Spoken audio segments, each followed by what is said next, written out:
Want to run away from home to the neon world of glamorous showgirls and fantastical mega casinos? Las Vegas is the perfect playground for wide-eyed dreamers and fortune seekers. Slip behind the velvet ropes and into the private lives of some of the greatest storytellers and entertainers in the world. We are Vegas. Team Blake's country sensation from The Voice, Jess Lee. She's a lover of life and giver of encouragement. Jess Lee is no stranger to pain and broken promises, as her heartfelt lyrics often tell. Kick back and enjoy tonight's interview, because nobody does it like Jess Lee. Hi, I'm Jess Lee, and welcome to We Are Vegas on the V.TV. So today we have our four fabulous females. We have Danny, who is our showgirl. We have Megan, who is our rock star. And we have Song, who is our up-and-coming TikTok queen. Because Danny, you've been the quietest so far.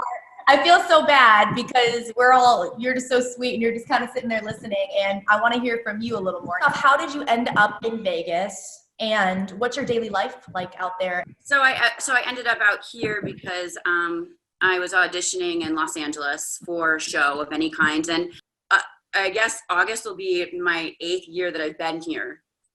I've literally worked 6 nights a week for the past 8 years.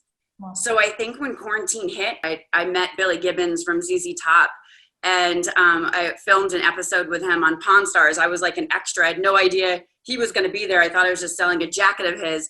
And we hit it off, and we just hung out for hours all day. And then he was like, well, you're a showgirl. I want you to do we're having a show here at the Venetian in 4 weeks. He like put me on the phone with his producer, and I'm like, I left there and I started crying, and I got into my car and I called my boyfriend and then my mom, and I was like, I just had the most surreal day. Even if the show never happens, like Billy and I are now texting each other, and like his stories are amazing. Like he's just iconic and such a cool, down to earth, like big hearted person. So that was so amazing.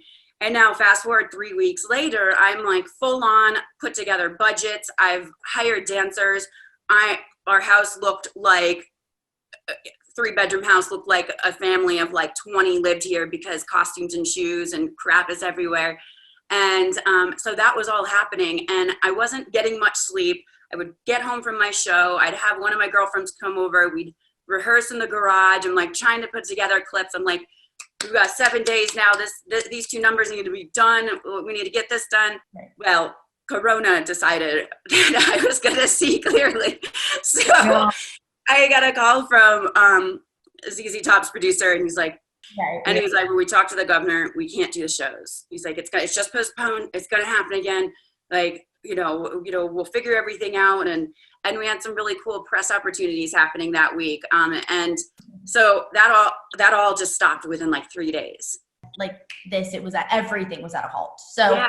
That's also kind of a little shocking and abnormal. I mean, this is, right.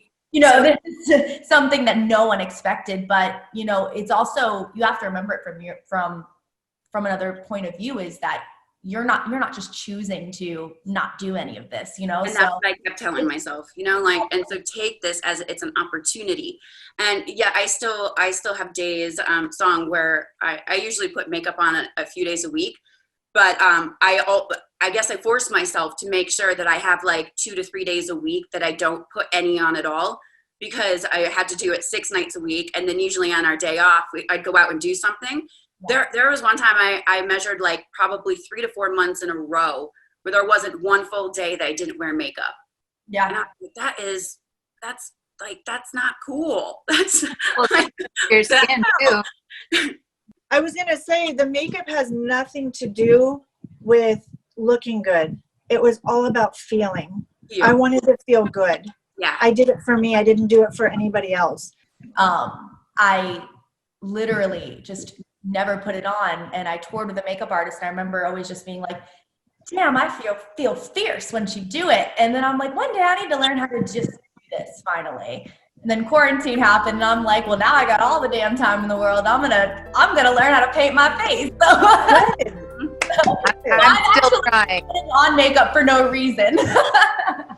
We are Vegas, and you are watching the V.TV.